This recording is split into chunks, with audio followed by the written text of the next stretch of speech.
Okay, we are live. Um, Welcome to anybody who is watching I this. can't hear you. Really? Can you hear It's me? yes. Yeah, I can't hear you. Well, are you? Have you? Can you check your speakers? Okay. Okay.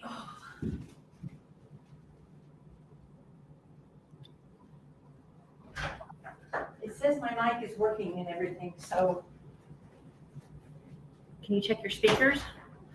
Oh, duh. Okay, sorry.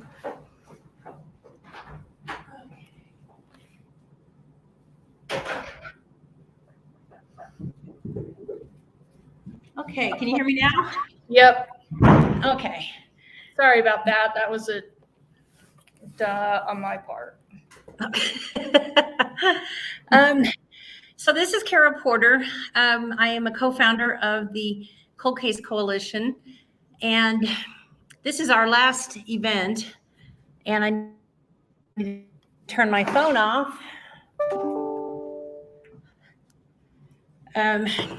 Sorry about that. This is our last Cold Case Month event.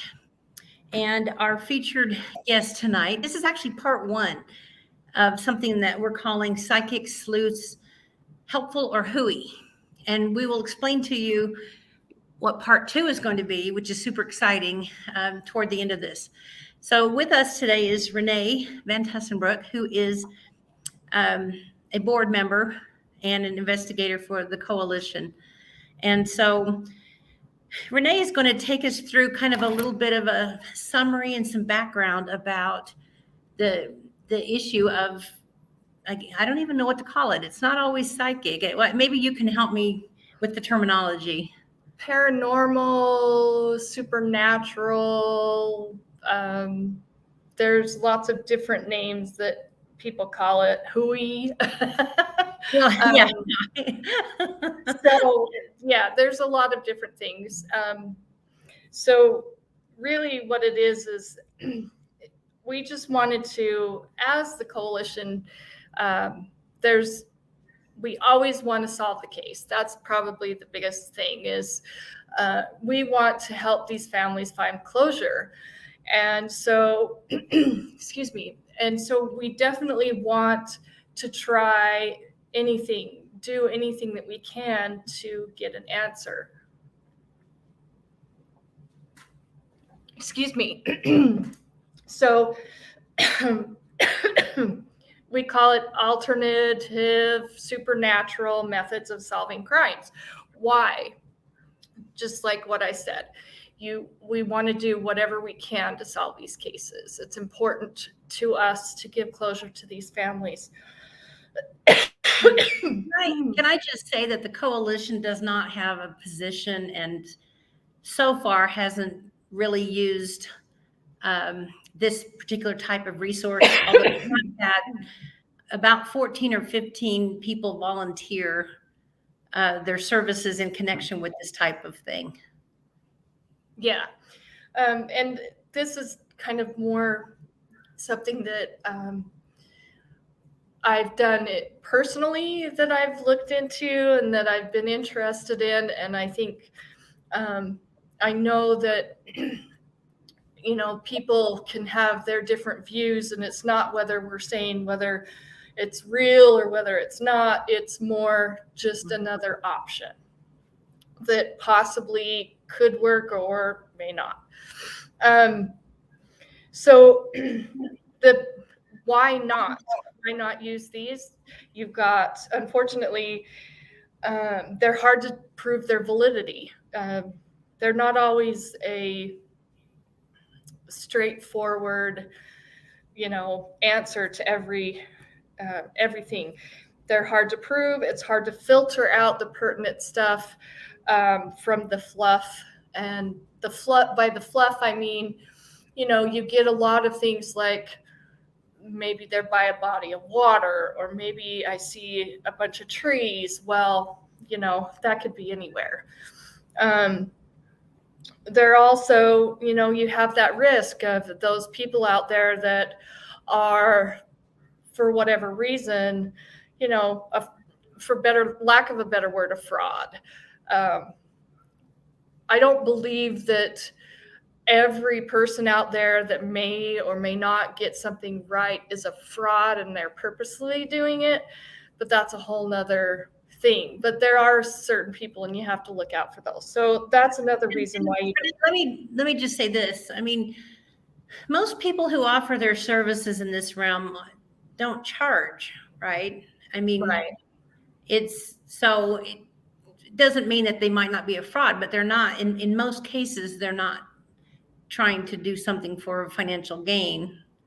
Unless it's fame or something like that. I mean, when I was growing up, there was this very famous woman named Jean Dixon, and she sold a lot of books and stuff. But the people who've offered their services to the coalition, nobody has ever requested or asked or even mentioned payment. Right. And I think that's the key is we, if somebody is expecting something in return, then that's something that we, kind of question. But, another thing that it's the testimony or whatever of a psychic is not held up in court. It's not necessarily a valid testimony that you can rely upon. And unfortunately, law enforcement,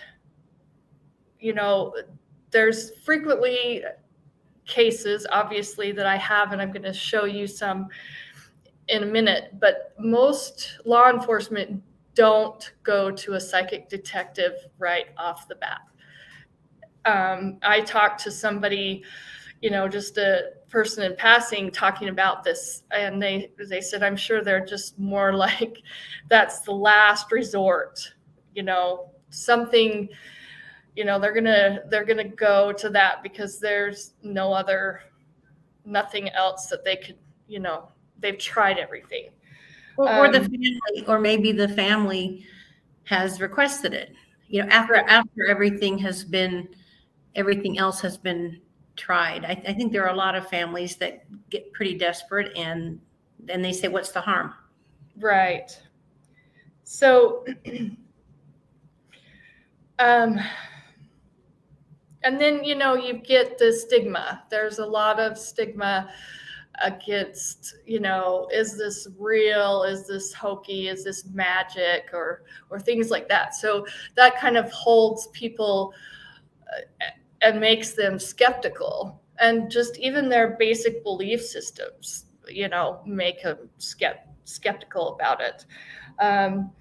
Unfortunately, there are people, though, that will prey on these poor families that they are just looking for answers. And so they'll, they will eat everything that they can get to try to figure something out. And unfortunately, just in my research, I've read different cases where a lot of times it's hard because they can't believe everything that they hear. So one of the reasons why I'm doing this, first off, is I am not an expert. I don't call myself a psychic or an astrologer, but and I wouldn't call myself a medium, but I'm a believer of possibilities. I'm a person who has experienced my own phenomena on occasion, and so I can't not believe that there might be something else out there. So I feel very strongly that, that this is also an option that, may help something in the future. So let's just kind of talk about some of the formats. So there's astrology, and then there's a different type of astrology called forensic astrology. There are people, astrologers, who use a different type of astrology, but it's still based upon the planets and where the sun and the moon and everything are during the time of the crime. They use that. Then there's a psychic, and then psychics use all different means. They can use tarot cards. They can use transcendence is another thing that I can explain a little bit in a minute. They can use all of those or some of them, or, reading tea leaves, or, some people even feel like they can channel spirits. So the difference is a psychic is a person who technically claims to have psychic powers. They're also known as mediums, clairvoyants, fortune tellers. Psychic powers are relating to these are just Google definitions, relating to or denoting faculties or phenomena that are apparently inexplicable by natural laws, especially involving telepathy and clairvoyance. So that's just kind of what those are. I don't know if anybody has any questions. Feel free if you want to chat or comment. For those who might watch this after it's been saved on YouTube, feel free to share your comments or emails to us at coldcasecoalition@gmail.com also. Right. And there's so much that goes into all of these different things. I'm just kind of touching briefly on this. So, like, for instance, astrology, I took a class on astrology, and we just touched the basics of basic astrology, but there's all different types of formats of astrology, and there's different ways that you can interpret things. And then there's different types of, there's so many different things that you can even do as a psychic or a clairvoyant. So the possibilities just depend on the person, I guess. And then, so just to kind of give an explanation, tarot cards they're cards that they're not unlike a regular deck of cards, like a playing cards. They have 4 suits. The suits are called minor arcana, and they have 56 cards. So they have cups, which frequently is in place of hearts in a regular deck, pentacles, which is in place of diamonds, swords, which is in place of spades, and wands in place of clubs. Each suit goes from 1 to 10, and then everything is kind of the same except for there's a king, a queen, a knight, and a jack. So that's where you get those extra. And then the other set, there's 22 cards that they're the death card, the hanging man, the wheel of fortune, those kind of cards. And they deal with your description of your person, or they can actually what's the word? Delineate. Thank you. Late in the day, huh? That a person, a specific person. So that's kind of that in a nutshell. Do you happen to know? I'm just curious. Do you happen to know? I mean, what came first? Regular playing cards or tarot cards? Well, it would be a guess, but I would guess the tarot cards, just because of the different, they have the mystical side of things. That's just my guess, though. I don't know. I don't have that information. But but there are people that instead of reading tarot cards, they'll actually read a deck of poker cards. So they'll do it that way as well. So like I said, there's so many different things that people can do. And then basically with astrologers, everybody's heard of the zodiac and your sun sign, which is the sign that you're born under. But when you do a chart, like a birth chart, there's 12 houses. And so not just your birth sign, they do a whole bunch of other areas. And those 12 houses are different aspects of your life. And based upon what planets or stars or zodiacs or symbols are in that, will determine, different areas where you may need extra help or where you may excel, yada, just like that. But when it comes to, and I am just learning the forensic astrology part of it, it's very fascinating.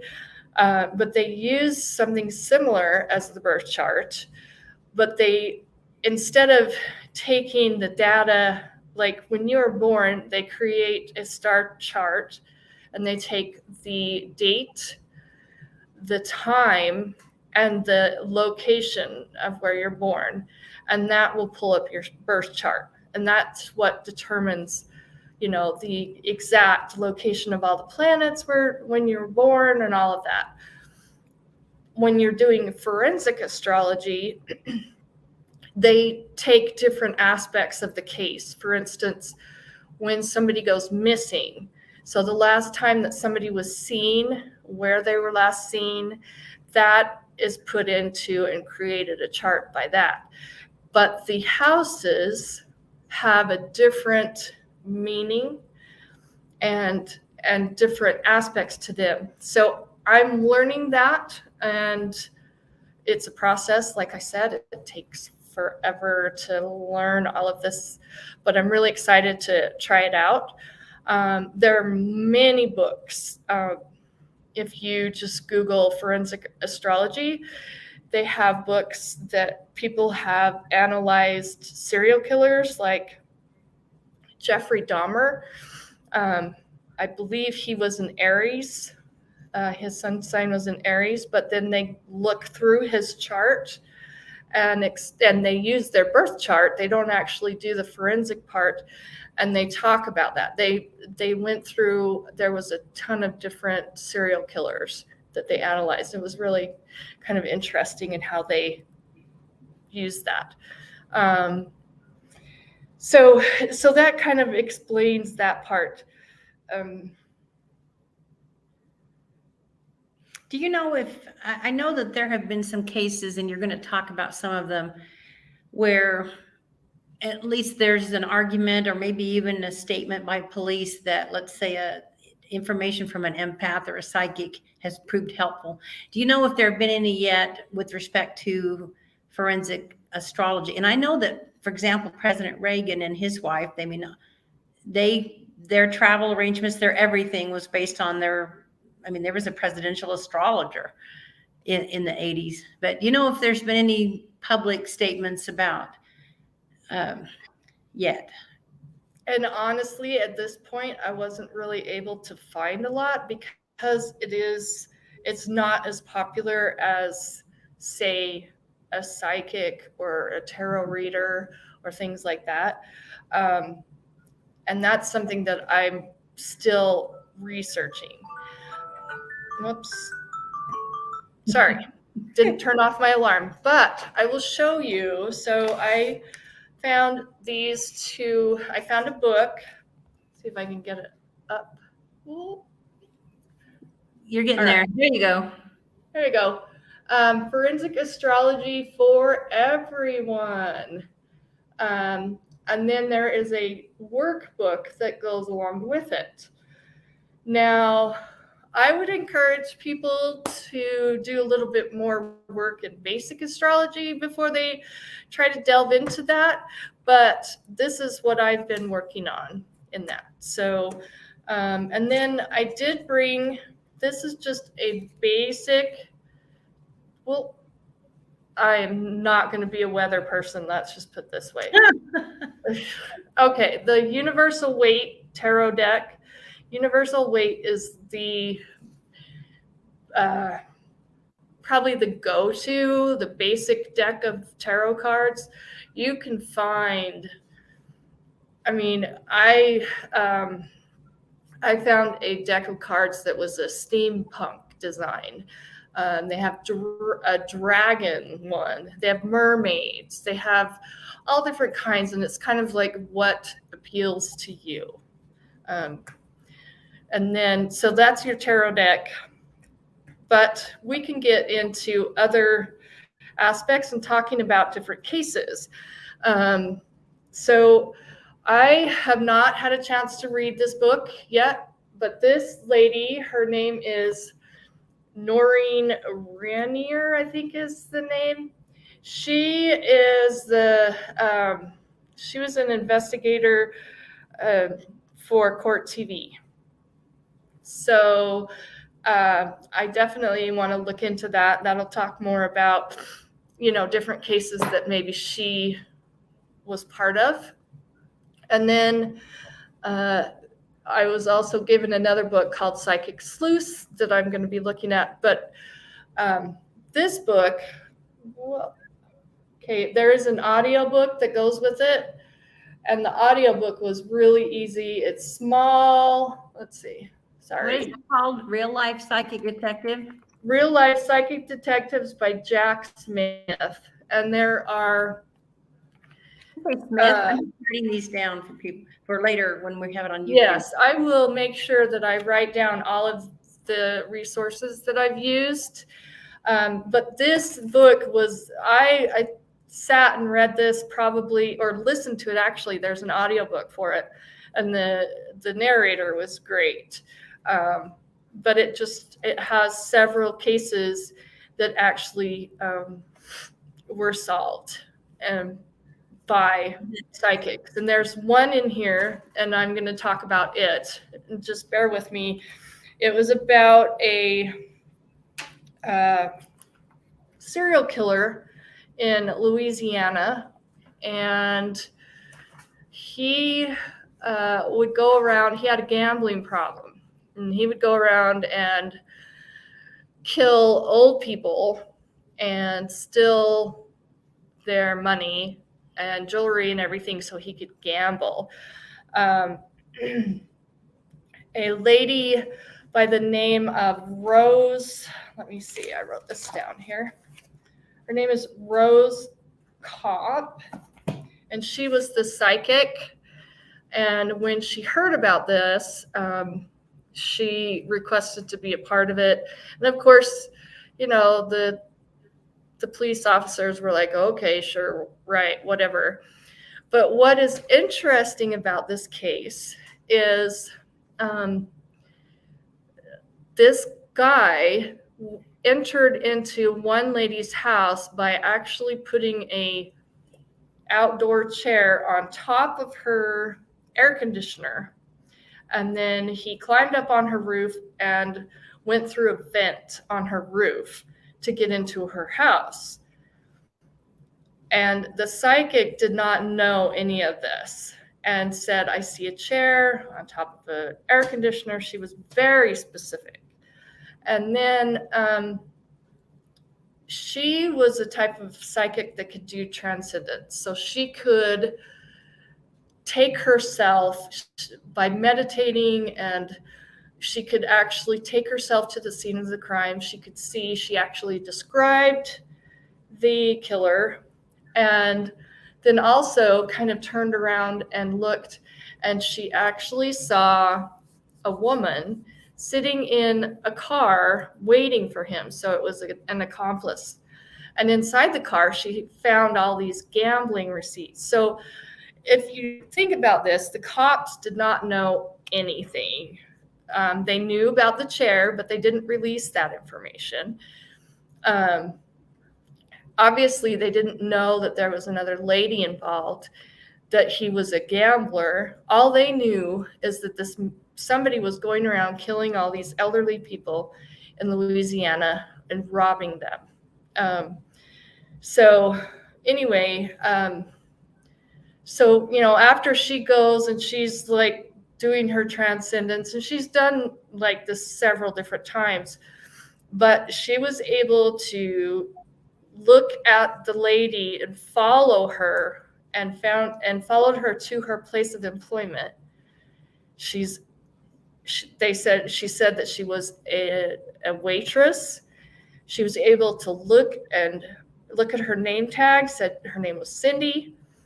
And then when she tried to look outside of the place of her work, all she could see was kind of like what you would see at a slaughterhouse, but she didn't know anything about this area or anything. So it kind of freaked her out, and so she backed away from that. But in every single one of her visions or whatever, she would always see this hand, and it was in a hand of an elderly woman, and she would write river rat all the time, river rat. And the psychic's like, I don't know what to do with this. So and along these lines, the psychic told the police officer about the chair on top of the air conditioner, and he's like, whoa, how did you know this? And then she tells him, okay, well, here's a description of him, and I think he has a gambling problem because I see all these receipts, and he has a girlfriend named Cindy. And they go on and on and on. Well, fast forward to when they finally catch the guy, and he fit the description. They found his girlfriend named Cindy.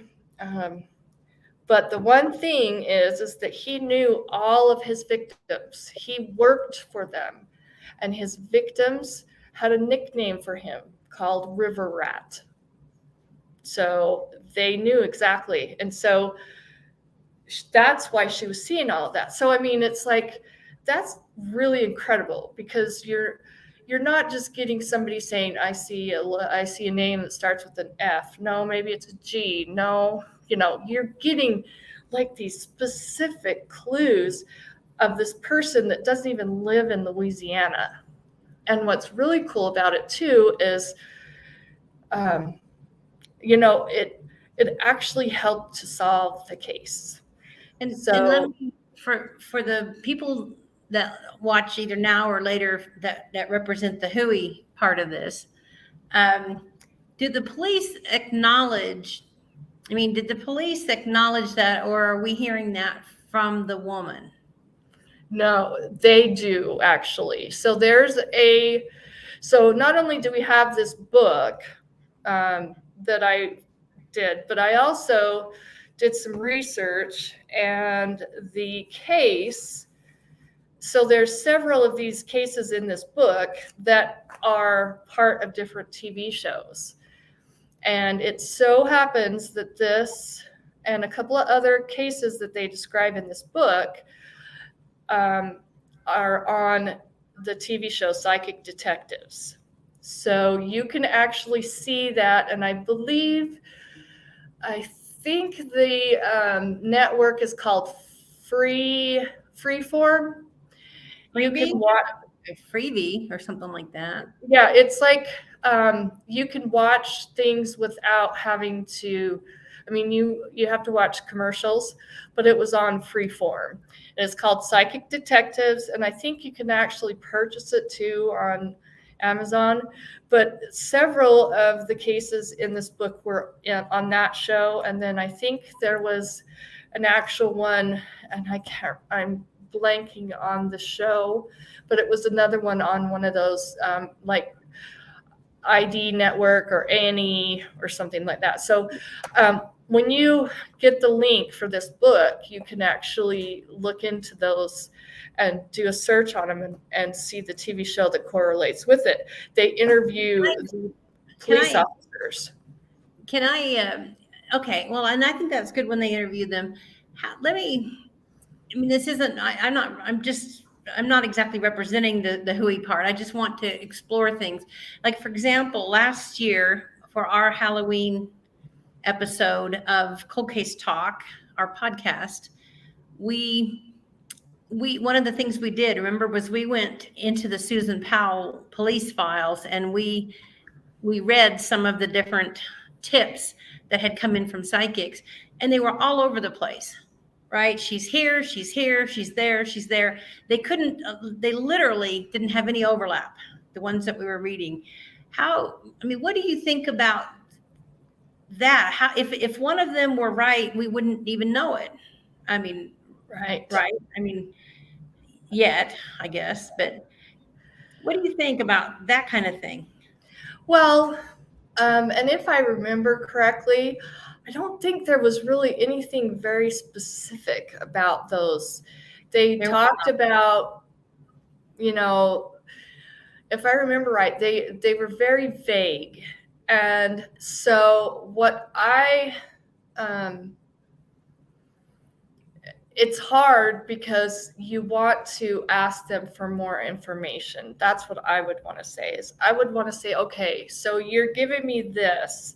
I need something more. What else do you see? Is there anything else that you can help me with this? And I think, they didn't follow up as we know. No, and that's the problem. Okay. No, I just wondered because it's just, there was no follow-up. None of those people, as far as I could tell, were their calls weren't returned and all of that. I just was curious. I know that there are a lot of people who believe in, frankly, if you are religious, then you believe in something that you can't see. If you believe in God or the devil or whatever, I don't know how you can then say, well, but I believe in those things, but it's silly to believe in ghosts or paranormal or things like that. Mm-hmm. And I think I told you once that I allowed my house while it was being renovated to be filmed by these people that go around and do these infrared things or whatever. And I was at a dinner party that night and we were all just talking about, hey, what's been interesting? And I said, well, guess who's at my house right now?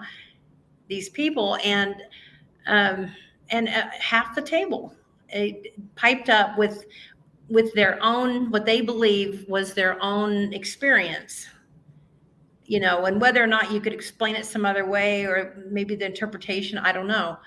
But it's just, there's a lot of people that believe, and that's why we don't poo-poo, anything until it's been definitively debunked, like bite marks. Right. Well, and that's the thing. Me personally, I've seen an apparition. I have gone on ghost tours before. I'm very interested in all of that stuff. And that's not just that's not all, but for me, I can't not believe that there's something else, and I can't necessarily explain it, but I'm working on it. I'm learning about it. No, and that's why we respect everyone's views and visions, etc. on this. And in keeping with our timeline, where it's we've got maybe 15 to 20 minutes left. You had did you have other examples of cases, or did you have some cases where something was proved to be Hooey? I do, actually. And this was kind of disappointing for me because I was a big fan. And a lot of people probably know her. Her name is Sylvia Brown. She passed away. I can't remember exactly when.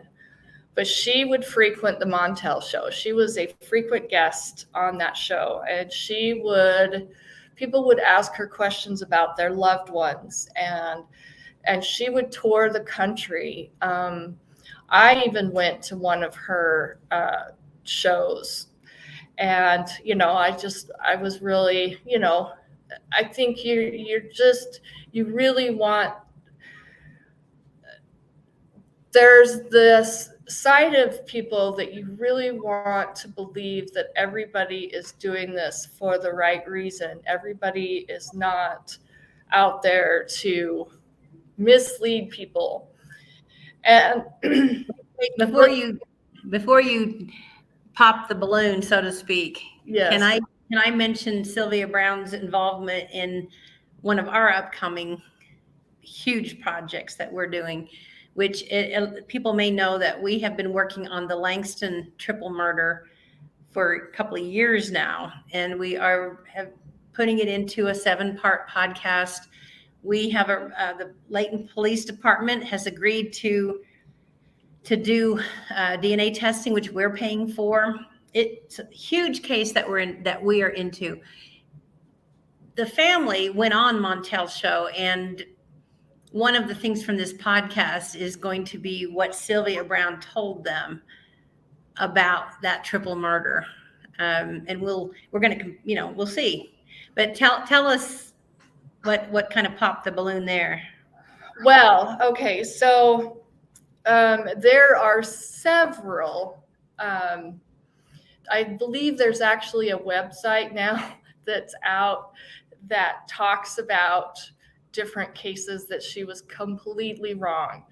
But for people who, for a case that people may be familiar with, is the case regarding Ariel Castro.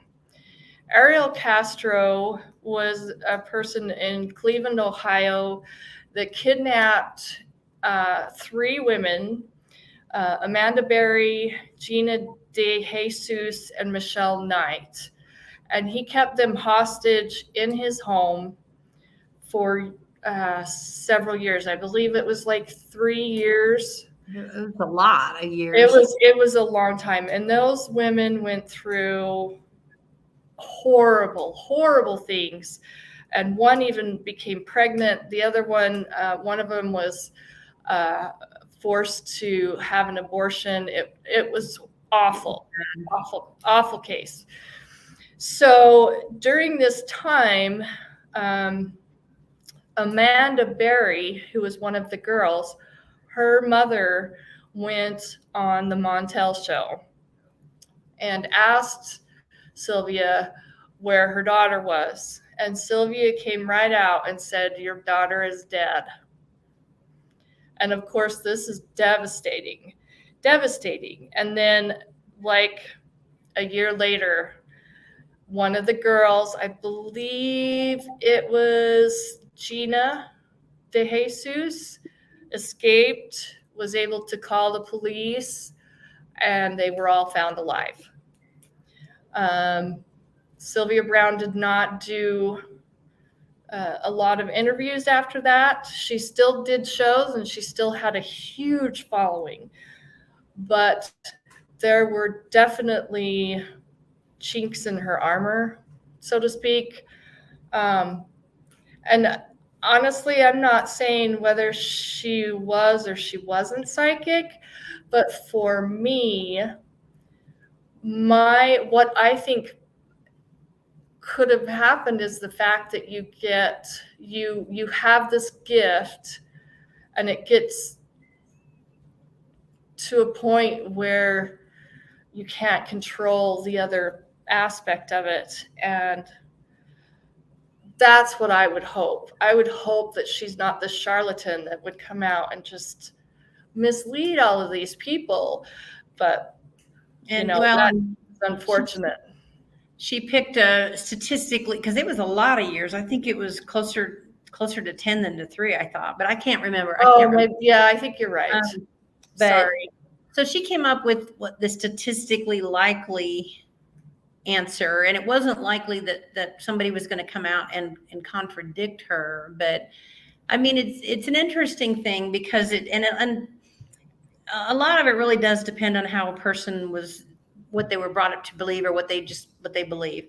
I mean, you can find studies for anything. I saw a study that put some people to the test, and it said basically that the people being tested were right like 40% of the time, which happened to be the same percentage as the general public and stuff. But I am confident that you can also find other examples like the one with the river rat or whatever. And it's hard to know. And one of the things I want to make sure we do before we run out of time is talk about what we have got in the works.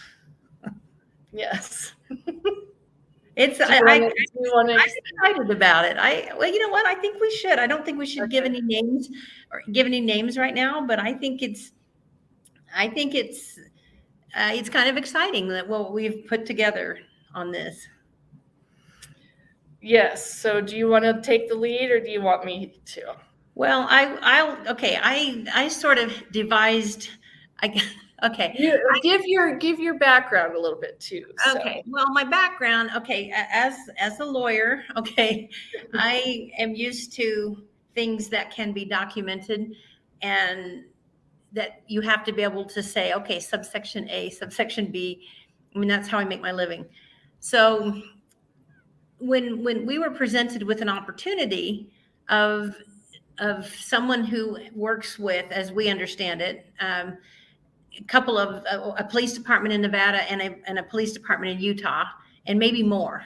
But at a minimum, this person has worked with those agencies, as we understand it.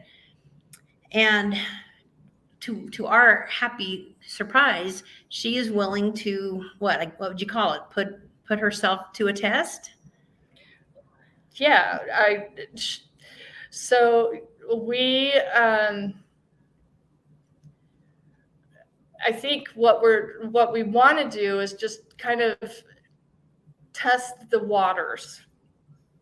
And we are trying to set up parameters where it's impossible to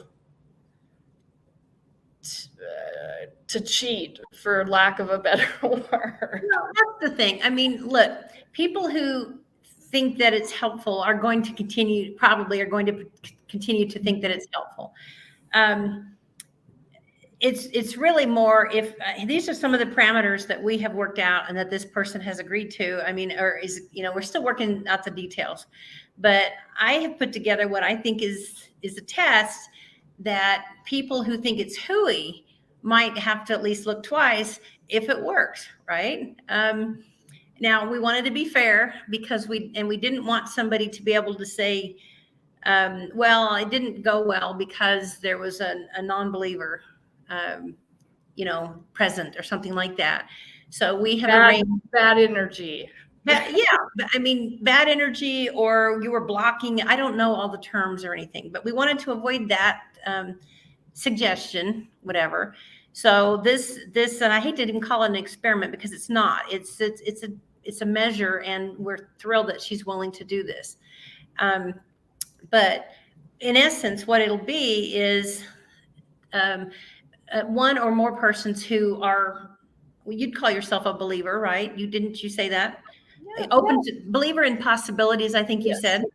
Yes. So we're going to have one or two persons representing our coalition who are believers in possibilities. We are not having certain people from our coalition who are non-believers. Raise your hand. Okay. I'm not going to be there, even though I would love to be there, because I'm, it's just, how you're just brought up to think things or not think things. But so I'm not going to be there, but I am going to pick a location, and then to avoid anyone claiming that consciously or subconsciously that Renee fed any information, or that this person was able to Google the address and find out what happened. Basically, I'm going to come up with an address in the Valley that I know that that will be something that Renee has not worked on, not been assigned to, or case she knows nothing about. And Renee is going to meet these, one or two people at a location. And then I'm going to text Renee whilst they're driving. I'm going to text Renee the address. No one will have any knowledge. Is this a missing person, a murdered person? Is this where the person was last seen? Is it where they were born? We don't know. We don't know what the address will mean.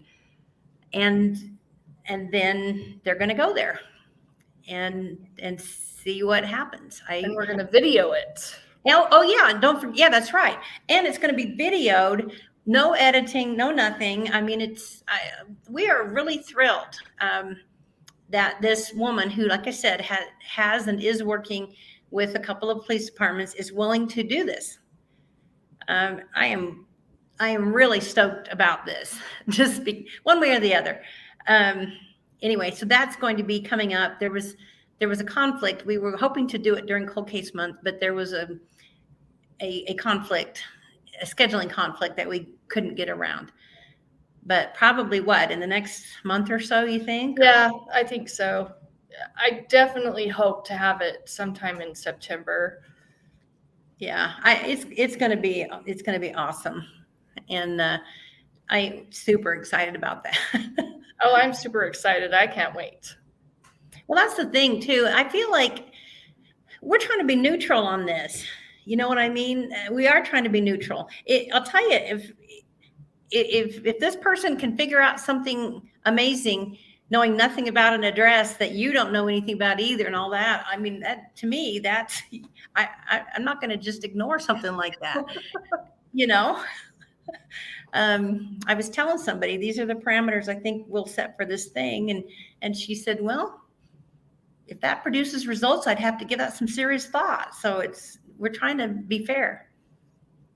Yeah, I'm really excited. It's going to be, that and all of the studying that I do. And I do try to, I have a group of friends that we are definitely into doing ghost tours and things like that. So we are believers in possibilities. So we are definitely in for all of this. And if there's a way that we can find to help at least give us some kind of lead or maybe guidelines to go on, I mean, how awesome would that be? Well, it would be groundbreaking. I also tend to believe that there are people who are very intuitive and may not know that it's intuition or perception, and things like that. But, like I said, I think we know of a lot of cases where law enforcement has been desperate and has said, what have you got? Just share what you got. They didn't really do that in the Powell case, but they had a ton of those psychic tips. Remember, they were all over. And so they couldn't, and like you said, they weren't very specific. I mean, just saying, I see grass or I see water, that's not helpful. Right.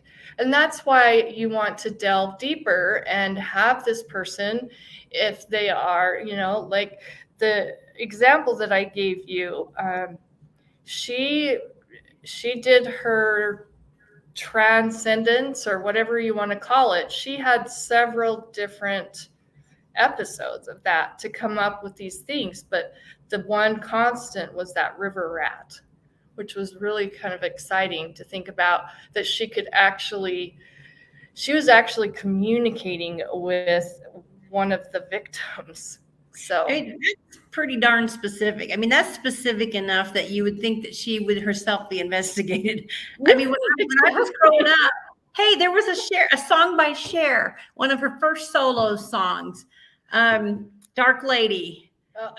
Okay. And I'm just saying, in Dark Lady, she goes and she gets her fortune told by this woman who tells her, your husband's cheating, and she's devastated. And all of a sudden she goes, wait a minute.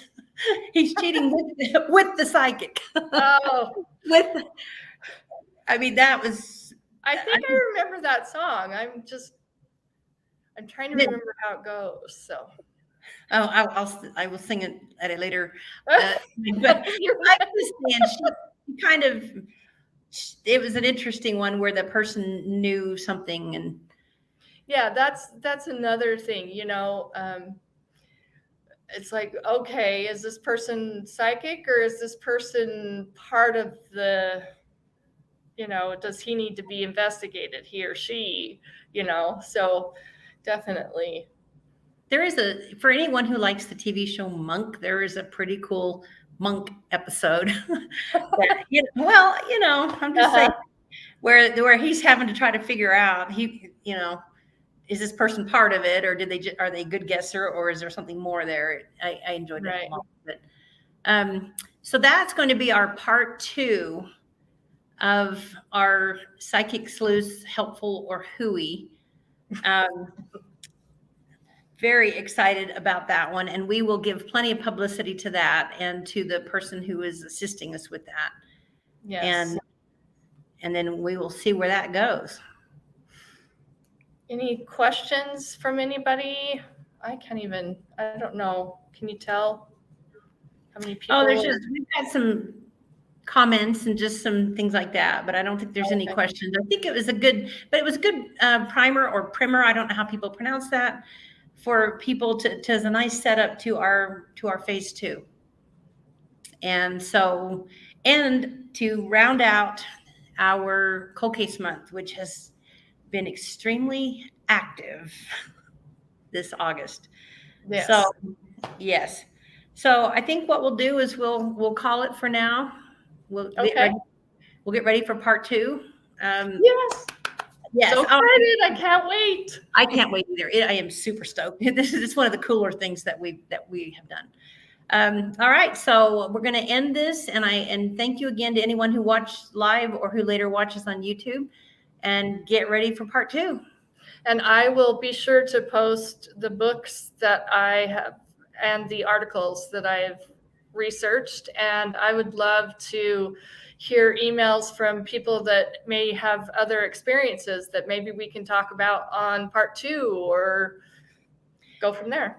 Well, one time I was there, it was one of those girls' lunches, right? Me, our former office administrator, and an associate at our firm, and we all decided we're going to go to a psychic.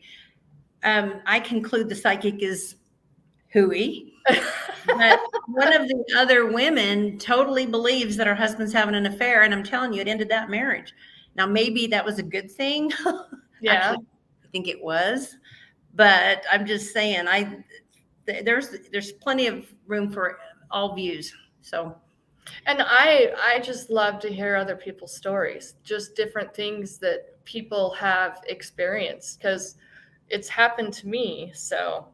And I think that will be part of part 2 as we lead into the thing. Is I think we'll ask you to share your stories, and then we will go into this is what happened. So, thank you and good night to everybody, and see you again later. Okay. See you, Renee. Bye.